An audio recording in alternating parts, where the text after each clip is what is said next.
Marcus, how are you feeling? Better. Um, Better than I was. Some of the swelling has gone down.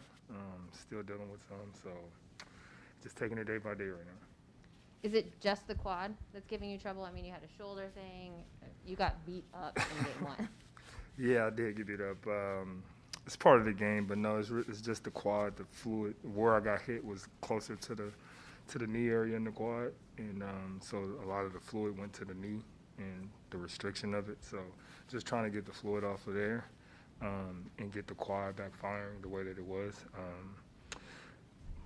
It's really just take it, like I said, day by day. You know, the staff is doing a great job of with treatment and exercises to do to help strengthen the quad and get the blood flowing and things like that. So we just tested it today on the court.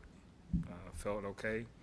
I'm a little sore still. Like I said, I still have some fluid, so it's still restricting my movement a little bit, and we just go from there.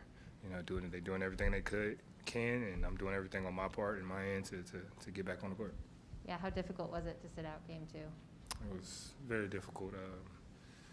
I was very, very antsy that whole day. Couldn't sleep, couldn't even take a nap.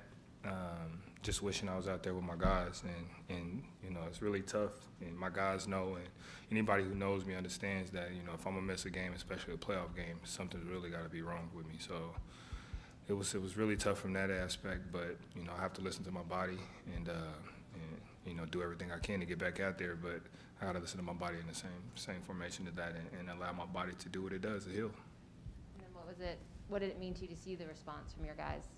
Loved it. I mean, it was expected.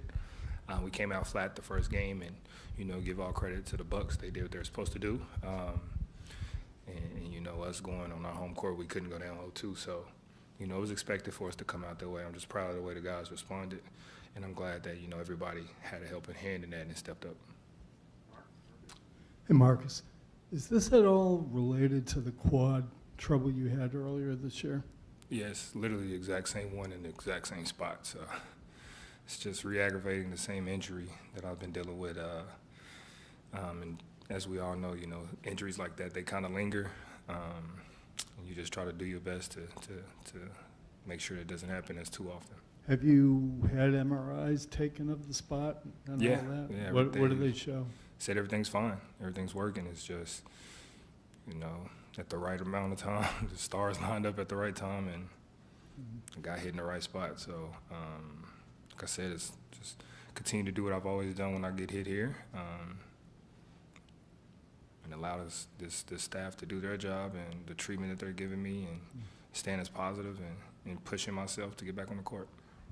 What's it like when you have to get down into a defensive stance, for example, into like a crouching position? Does that That's where most of the majority of it is, and is what's kind of keeping me back. Is because of that fluid on the knee that is restricting that movement to really bend down as much as I need to, especially to be able to get into a defensive stance and to be able to explode and push off. So it's kind of hard to go out there and play if you can't do that. So, like I said, once we can get the fluid up off of it, everything else will be all right.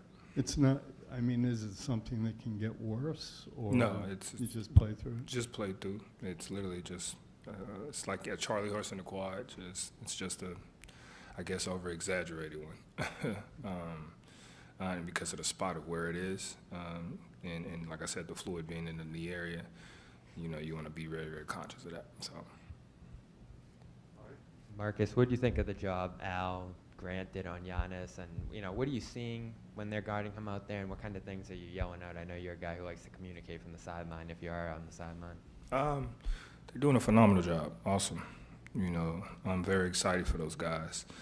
The way that they're stepping up and taking that challenge, and we all know that's not an easy task. You know, to be tasked up against Giannis. You know, but they're doing a great job. You know, as we expected them to.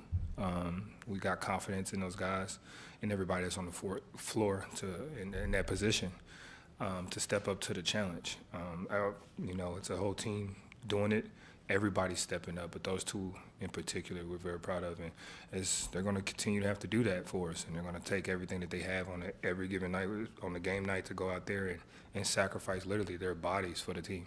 What's the key to slowing him? I know you guys threw some doubles at him in game one, and he kind of hurt you with the pass. One-on-one, it's tough to guard him. Like, what's the sweet spot you've kind of found looking at the film guarding him? Just really mixing it up. You know, you can't give a player like him a steady diet of anything. You know, he's too good of a player for that. So, you know, we just got to continue to switch it up. You know, whenever you're on him, you do everything you can to make every shot he makes tough, every play he makes as tough as he can, and you live with the results. Marcus, you're obviously a guy that, like, always plays 110. Like, you're on the floor. How do you ensure that when you come back, you can still be that Marcus, as opposed to, like, oh, you know, I'm back, but I'm not doing the things that I usually do that make me such an impact player? I mean, for me, is if I'm out there, I should be able to do the things that I was doing, or I shouldn't be out there. So when I come back, I'm coming back to be me, and that's all I could really say about that, you know. And if I'm not out there, it's because I didn't feel like I was 100% to be out there to do the things that I'm supposed to be doing. And you obviously know your body and how you're feeling. What do you feel like is the likelihood for this weekend? Strong likelihood that I should be back for Game 3. Like I said, we're just dealing with the last part of it, and that's getting that restriction off of the knee and the joint, so I could be able to bend it and do that. Once that goes away, I should be able to be back to myself, because everything else is healing up the right way, and that's the last part. So just got to deal with it. Marcus, we have one Zoom question from John Corrales, who may have a couple questions for you. Thank you. Hey, Marcus. First, is this anything that would need to be drained No. in the knee? No. No. It's nothing like that of that matter. Okay, two more. Derek White. What did you see from Derek White out there filling in for you? You've seen a savvy veteran guard who's been around it and knows how to handle himself in the playoffs. You know, although he didn't score the ball or shoot the ball very effectively the way we and he himself expect, but he made plays in other ways to affect the game and impact the game. I think he was a plus 22 that as well with that. So his shot's going to fall. He's going to continue to be himself, and that's just making everybody around him better. And, you know, and we got confidence in him. And he has confidence in himself. He's working every day, and he knows he's been here before. Just to keep going. They're going to fall. Take the open ones, shoot it with confidence. And after you guys, Giannis made a spin move. You guys were able to force a turnover. On the sideline during a timeout, it seemed like you were talking to Rob about how to defend that spin move. Is that were you giving him pointers on where to be on the Giannis spin move? It looked like you were kind of like showing him. I was just telling him, you know, just really telling him to embrace the bump, take the hit. You know, don't be afraid to be physical. You know, Giannis is a physical player, so you have to take that bump and just not give him that space. You know, you got to hold your ground. That's what Al and Grant does a good job very well at. So just telling Rob the same thing, and, you know, trying to help him out on that end. Marcus, did you seriously consider wearing a robe on the sideline? Did I consider to wear a robe on Sunday? Yeah, I mean, No. what you had on was kind of robe-like. No, Okay. I didn't. Secondly, the concept of playing on the road in the playoffs, and it's going to be a hostile environment. It was in Brooklyn, but this will be.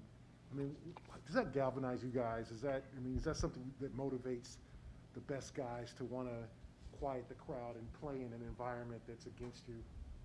I think so. I mean, as a competitor, you know, to be able to go into somebody's home court and, you know, take the life out of it is an awesome feeling. You know, they came in, they did it here in Game 1.